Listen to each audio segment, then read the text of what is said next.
Hello and welcome to the GoodPractice Podcast, a weekly show about work, performance and learning. I'm Ross Dickie, and this week we're discussing the results of the 2019 Global Sentiment Survey, an annual pulse check for our industry which asks us to predict what will be hot in L&D in the year ahead. I'm joined as usual by Owen Ferguson. Hello, Owen. Gladdest welcomes of the day to you, Ross. You're in a good mood today. I'm experimenting with new hellos. I like it. As well as the man behind the Global Sentiment Survey, Don Taylor. Hello, Don. How's it going? Hello, Ross. Great to be here. So, Don, I'll start with you. Do you want to just kick us off by explaining what the Global Sentiment Survey is exactly and what the sort of purpose or rationale is behind it? Yeah, I'll explain what it is and also, of course, what it isn't, because it's very easy as soon as you get a number to get very excited about it and extrapolate wildly. And it's important to try and keep it a bit under control and not get too overexcited. It's a pulse check, as you said, of the opinion of learning and development professionals internationally. What do they think about our field? What have they got on their mind at the end of the year or the beginning of the next year? So for 2019, the survey ran through December and into January. And what was on people's minds, I give them a list of 16 options to choose from, and they can choose up to 3 of those, one of which is other, so they can write something they think is missing from the list. So that's what it is. It's an aggregate of 2,000 people internationally and what they feel about learning and development. What it isn't is an expression of their intent, and that's quite important. These people are not a representative sample. They are people who are self-selecting.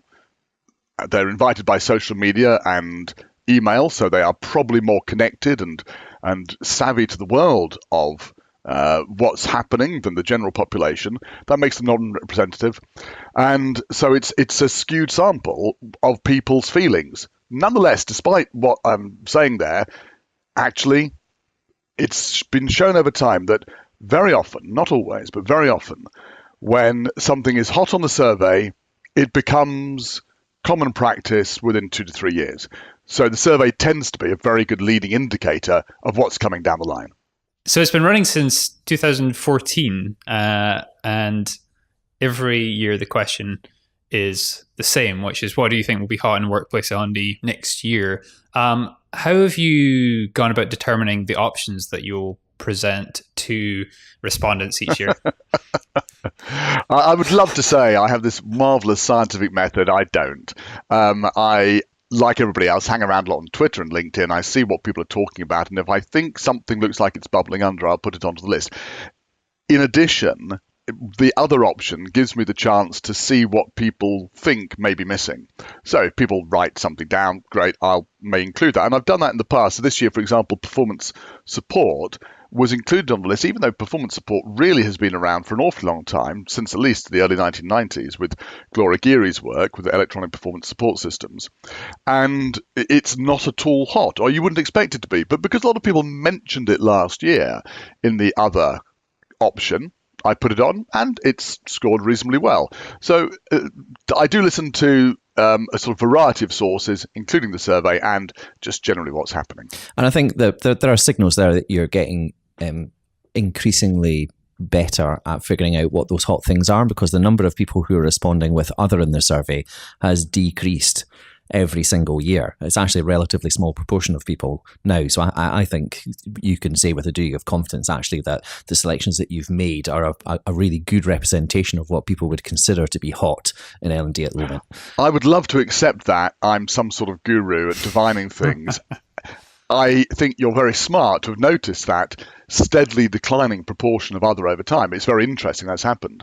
And I've been racking my brains what correlates with that decreasing number of people, and indeed both, well, I think it's on relative terms it's decreasing rather than absolute terms, decreasing over time. What correlates with that? I don't think actually it's Don Taylor's increasing smartness, sadly, increasing. What is increasing is the survey population. So I'm not quite sure why having a greater number of people means that fewer people proportionately pitch in with an alternative suggestion. It may be that, and we'll come on to this later, the wider population is largely reached through email, and those people feel less inclined to voice an alternative than those who are part of a closer group who are reached more through social media. But that's speculation at the moment. I'm looking into that and trying to figure it out. But I think, I mean, one of the first of all, I want to congratulate Don for being really upfront and straightforward with how the survey is being conducted, and also highlighting the caveats that you need to bear in mind about that. I don't think that you see enough of that in the HR and L&D space. So it is incredibly refreshing to see those dealt with intelligently and clearly. But with those caveats in mind, the Global Sentiment Survey is always interesting reading. And I think the phrasing of the question is interesting. And again, in the report, which I would recommend everyone listening to the podcast downloads, Don does a really great job of exploring that. What's considered to be hot might not be the same as what's considered to be ready for prime time. And certainly when I'm thinking about responding to it, I tend to think about what people will be talking about, but perhaps not actually implementing in great numbers quite yet. But as you've mentioned, Don, you do get this sense of direction of travel. Industry influencers are just that. They influence the whole profession. They're generally good at spotting where things are going, although not necessarily how quickly those things will actually get there.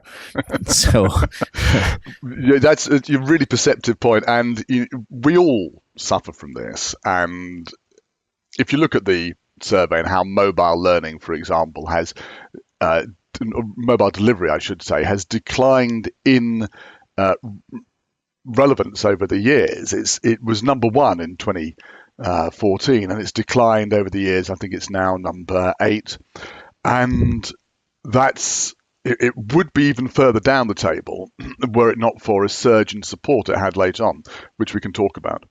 And a lot of people would look at mobile delivery and say, well, that's not hot at all. It's something that we've got now as business as usual. But actually, that's exactly what happens when something declines down the table. It's because it's business as usual. For the people who are at the forefront, the self-selecting sample this survey reaches. But for most people out there, mobile delivery is probably only recently, in the last year or two, reaching the mainstream. And yeah, it's a leading indicator.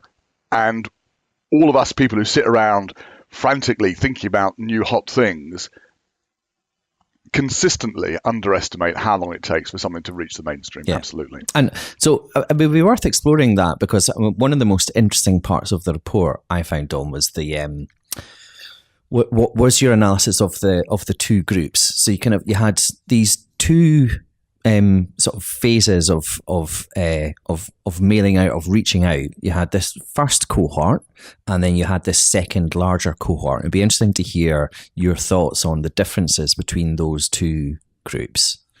It's very easy to speculate, and I'm going to try to avoid that. Or if I do speculate, I'll try to be very clear that I'm doing so. It was a 58-day campaign to reach people for the survey. Looking at the results, it was quite clear that at day 33, the population I'd reached up to that point had sort of reached a consensus about what the rankings of the relative options should be. After day 33, I started using email, or rather emails went out through my partners to reach people. And the first group reached by social media, Twitter and LinkedIn, was 427 people. The latter group was 1,500 people, so much larger group. A lot of emails going out to people.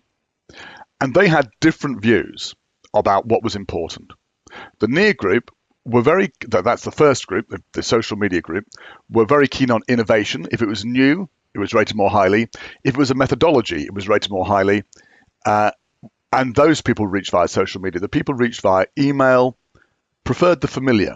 So, for example, personalization, which has been on the poll for a long time, was at number 3 on day 33, but after I reached the wider group, it rose up to number 1. Whereas learning analytics, which had been absolutely storming away at number 1, and it was a new option, dropped down to number 3. The wider group like technology, they prefer it to methodology. So that's what we know about these people looking at the results. What we can speculate about it is that the people, because they're reached through social media, are part of a closer knit group, possibly influencers, possibly sharers, and probably enthusiasts about the newest things. It seems likely that the wider group is less noisy and they are more likely to be pragmatists. Interestingly, I had a webinar where I had 150 people. I was going through the results and I talked about this, and we asked the group, having talked about it all, we asked the group, well, how many people do you think, what is the proportion on here of this tight-knit group, what I call the near group, and the looser, wider email group? What's the proportion? And most people said, because the chat had been going absolutely bonkers and everybody giving their opinion, well, it's going to be about 80% of the close-knit people, and the rest of the pragmatists, that's about 20%. Then we did the poll, and it turned out that it was almost 50-50. But the people who were on the social media type were much more voluble, were doing all the talking and chatting. And I think that tells us a lot about the industry that we're in. And so for me, I took away something from that, which is that it's really important, if you're in this field, whether you're selling something or indeed, and I got this yesterday talking to people, if you're inside your organization and trying to communicate with the people, this is all about the diffusion of ideas. And you can't just listen to the voluble people who want to share their opinion. You've got to cast your net wider and get a wide set of opinion in. That's a rather long exploration of those two groups, Owen, but does that sort of, that was the most exciting thing for me about it as well. Yeah, absolutely. I think so. If I was to summarize that first smaller cohort, and this is speculation, but were likely drawn from that industry influencer expert group, and they were invited to participate via social media or a mail shot coming from you. Whereas that second larger cohort were more drawn from partner mailings, including the likes of the LPI. E-learning the three in age. particular, the LPI, e-learning industry, and learning technologies. And so these are very largely practitioners. Yeah, and so more practitioner based. So the differences between what those two considered to be hot was interesting, and mobile delivery, I think, is you drew that was almost a sort of canonical example of this, because it sat at 12 out of 16 topics for that first group, and then it moved up to 8th once that second group started to vote, which actually suggests that it was even higher than 8th on the agenda for that second group of practitioners.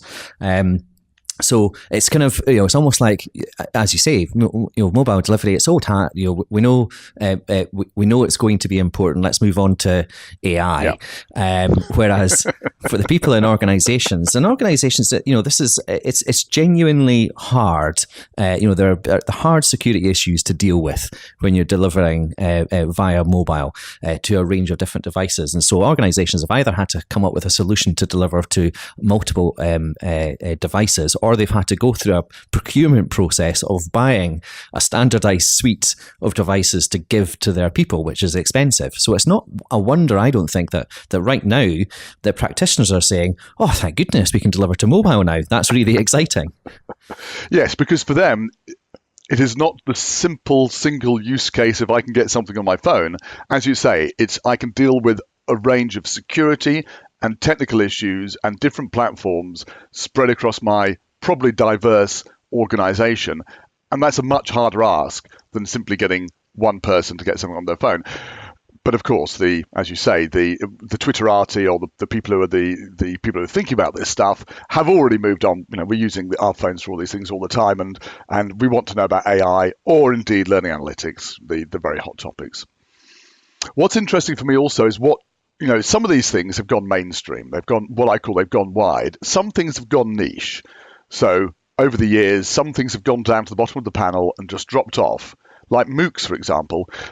Even though we know MOOCs are being used, but they never made it like mobile delivery to, I think, the wider group and their enthusiastic adoption.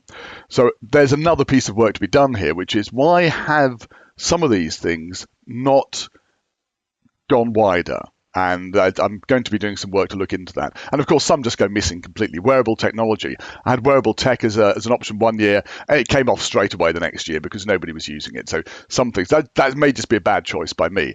But I really want to do some work looking at, why do some things go wide and some things just go niche? And there's definitely a piece of work to be done there.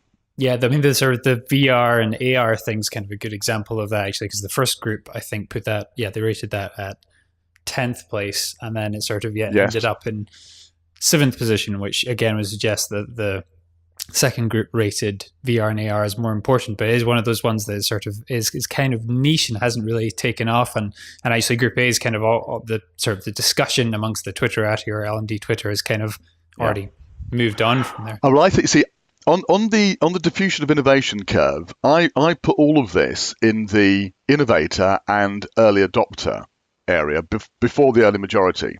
So it's not necessarily that the wider group is using it, but probably that they can see a use for it. And in some cases, like mobile, they are using it.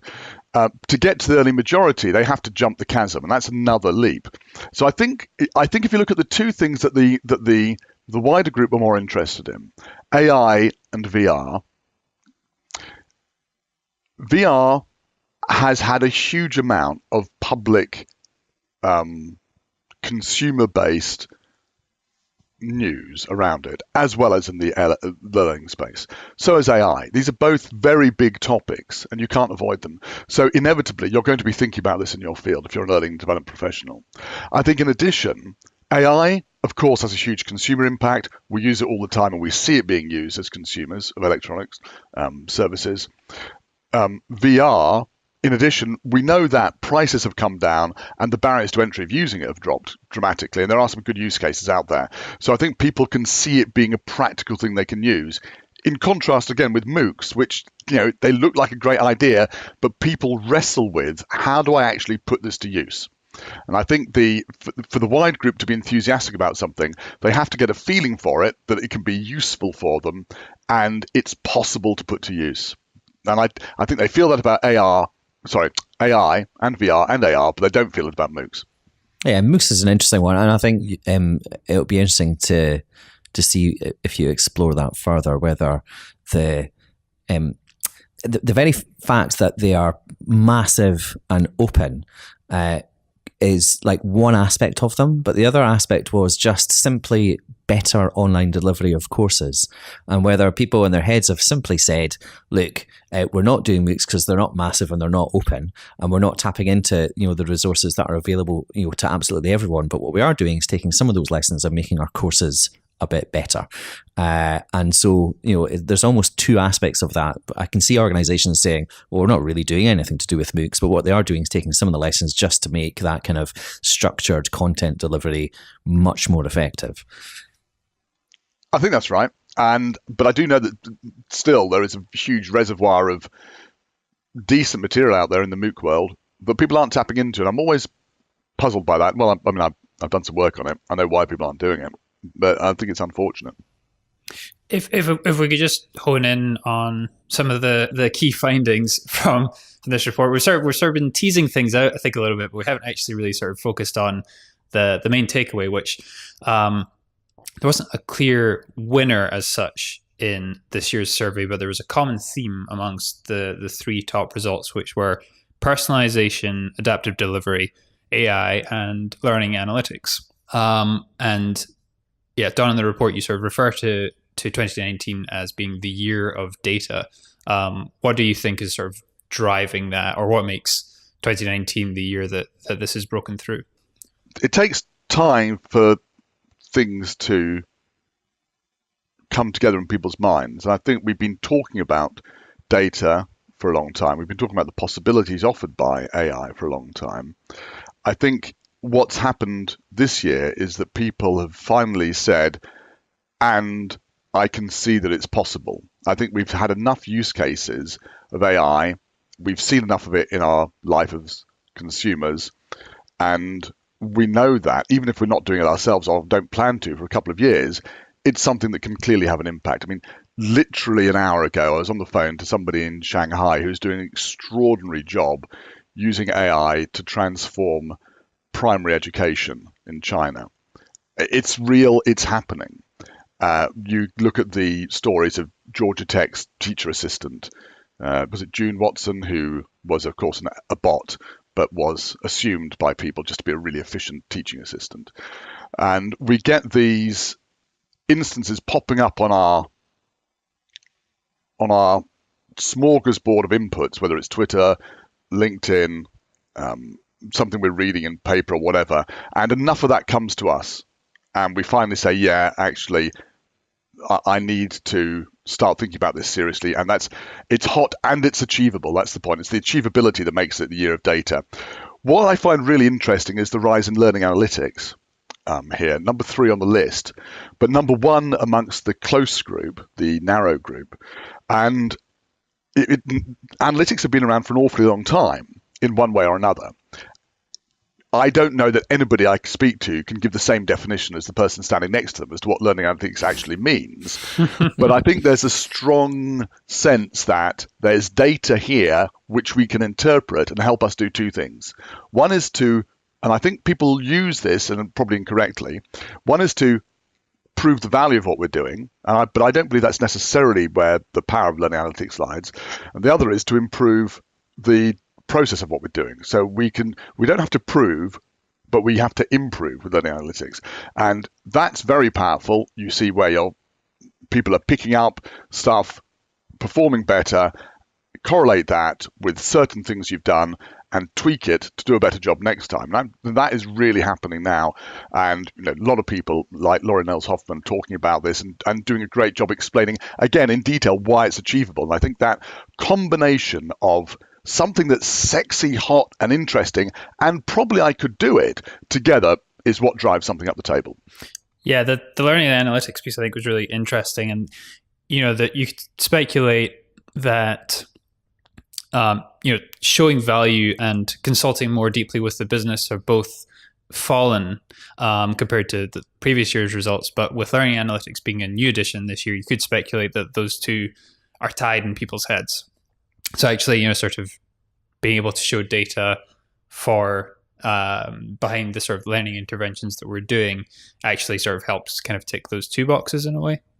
I would hope so. My fear is that showing value just sounds desperately dull these days, whereas learning analytics sounds hot and sexy. And it's old wine in new bottles, I'm afraid. Yeah, the emperor's new clothes. Yeah.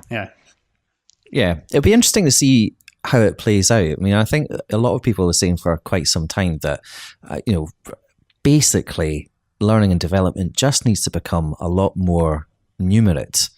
With learning analytics, I can't help but feel there's an element of running before you can walk. To what extent are we drawing in the right kind of skills and talent within the profession, or developing those skills to be able to genuinely take advantage of some of the opportunities that are presented by the new tech that's out there that allows us to leverage data analytics. It's a real quandary, I think. I think lots of people are looking and saying it's hot. I'd love to know exactly what I can do with it and how. I'd agree. I think the good news is at least it is hot. At least people are saying, hey, there's something I've got there that I can use to improve what I'm doing. Super. And do we have the skill base and learning and development to be able to do this? Almost certainly not. That's not to denigrate the profession. It's simply reality. It takes a certain, probably mindset combination combined with experience to do a good job with learning analytics. And I think that the other thing that comes out of this for me is that there's a lesson, or perhaps not a lesson, but a warning for the profession, which is there's a bunch of stuff here that we need to start doing in conjunction with what we're already doing. So courses are not going to go away. The classroom is not going to go away. It will decline in relevance, but it's still not going to go away. We still need those skills. But as well as the traditional skills of creating material and distributing it online or face-to-face, there's a whole bunch of other stuff we have to do as well, which we do not have probably the skill set to handle. We need to therefore, I think, do 2 things. One is to develop a broad understanding of some of these things, and the other is to either recruit people with deep skills or to be able to partner with people who've got those skills. And probably in most organizations, given resource constrictions, you're not going to be able to buy somebody in who's a specialist analyst, but you can go down and bag somebody from the marketing department and borrow them and get them to look at some data over a beer and just say, look, what do you think about this? And come up with a whole bunch of stuff, provided you can ask the right questions. So you need to know enough about it to ask the right questions and to be able to partner with somebody who can give you the right answers. Yeah, that was, I highlighted one part of the report in particular, which I think addressed that really well. You said that only a very few people in L&D will need to be an expert in AI or learning analytics, but it will be essential that a wide range of people have a working understanding of what they mean and how to use them, and coupled with that other skill that you mentioned, the ability to partner. Within organizations, especially mid to large size organizations, there is already someone working there, almost undoubtedly, who has got experience of working with Tableau or Power BI or one of these analytic systems that is specifically designed to draw data from a range of different sources and do interesting things with it that can provide you with data that you can actually act on. And so if we're not already speaking to these people, I think we're missing a trick, because not only would they be able to give you advice around the kinds of insights that you can glean from the data, but they very likely would be able to help you pull that together. You can write the report next year, Owen. That is absolutely perfectly expressed. John Wanamaker in the States, he was a retail king, said, half my advertising dollars are wasted. I just don't know which half. Now, you could say that in marketing up until probably, 10 years ago. If you try saying that now, you're going to get kicked out the door because you're expected to know what the hell you're doing with your resources. I'm not saying that L&D is behind the times, because learning and helping people learn is a more complex business than persuading them to buy a different brand of washing powder. But we can't have that excuse anymore. We can't say we're not quite sure where our effectiveness is. We can't be sure how to improve what we're doing. We need to be focused on using these analytics to improve what we're doing. And I do think the opportunity is now there, as you say, the tools and the skills exist. Great. Before we move on to what I learned this week, Don, do you want to just tell people where they can find the report, the results of this year's survey? It's certainly, if you go to donaldhtaylor.co.uk/report19, and I'm sure that URL will be plastered all over the notes to this podcast. It will indeed. Yeah, we'll put a link in the show notes. Okay, so we'll move on now to our regular feature, What I Learned This Week, where we each share something we learned in the last 7 days. Owen, do you want to kick us off? I certainly do. I attended my first Disrupt HR event this week in Edinburgh. It's been on my to-do list for quite a while, because I know a lot of people who have attended some of the ones that they run in London, but the dates have just never quite aligned for me. And it was really good. I liked the format. It's a bunch of presenters, 20 slides, 5 minutes per presentation, which meant that you got a range of diverse topics in a relatively short period of time. And if there was a topic that you weren't particularly interested in, then you're only 5 minutes away from another one. And there was one topic that got my attention. It was about candidate ghosting, which is apparently now a thing in recruitment, where a candidate it sounds kind simply of I don't know, slightly creepy. Go on. Yeah. So it's where this is. So I when I first heard the term, I thought it was about the recruiter just disappearing, because that's what I've heard about. But this is the opposite. This is where a candidate for a job simply doesn't respond to a recruiter or doesn't attend an interview and disappears off the radar. And so I looked into it a little bit afterwards, and I saw there was a range of articles either by or for recruiters highlighting this as a growing trend, because we are apparently we're in a more candidate driven market. And so what immediately came to mind were the sheer number of occasions that I'm personally aware of that this happened in reverse, where a recruiter had suddenly become almost impossible to contact from friends and family who had applied for a role, or who had to be relentlessly hounded to get any kind of update on progress. So for me, there was a little bit of what goes around comes around to this trend, which is a real shame for those recruiters who do an excellent job of keeping candidates informed and motivated. But my experience, and again, this is my perspective could be skewed here, but it doesn't. There's a lot more in the disappearing recruiter group than there is in the really good at keeping people up to date with what's going on. So I don't have any evidence one way or another, but I would be interested if there's any listeners who have any facts one way or the other about how recruiters are perceived, and whether this is just, for some of them, just desserts. Yeah, it's funny. I was actually talking to our colleague Stuart about this the other week, and the only recruiter I have ever dealt with personally is Susan Lindsay, who we've had as a guest on the show, and she helped me get this job. And but when you mentioned candidate ghosting, I assumed that you were talking about recruiters just suddenly disappearing, because that's a story that I've heard from countless other people dealing with recruiters. So no, that's interesting. Don, what did you learn this week? Well, I've been reading a book by Ben MacIntyre called The Spy and The Traitor, and it's about Colonel Oleg Gordievsky of the KGB, who you'll remember was the guy who came in from the cold. He was a top-ranking Soviet spy who worked for MI6 for a number of years. It's an absolutely brilliant book. I'd recommend reading it. It's as thrilling as a bona fide spy novel. And what I really got out of it was the extraordinary business where Gordievsky was the second in command of the KGB in London in 1983, I think it is, when Thatcher is due to meet with Gorbachev. Before Gorbachev comes to power, but she wants to get to know him. And Gordievsky's in this extraordinary position of both supplying information to the Russians, because they want to be briefed on what the British are expecting, and supplying information to the British about what the Russians are expecting from Thatcher. And it's probably the only time in the world where somebody's been in that unique position of being able to get people together, supply information to both sides, not, as would usually be the case, with the plan to disrupt and provide disinformation, but rather to ensure that everything goes smoothly and good relationships can be built once, very likely, this guy becomes the top man in the USSR, which is exactly what happened. And if you remember, you're probably too young, but Thatcher came out and said, yes, Gorbachev is a man we can do business with. And that's a phrase that really stuck with him, because it was something you weren't expecting to hear Margaret Thatcher say, and certainly not about somebody from the Soviet Union. And it was the beginning of a breath of fresh air in the Western Soviet relations.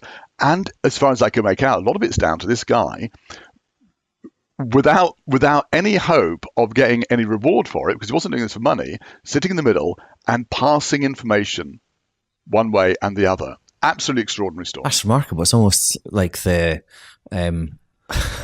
it's the a facilitation by a two-way traitor.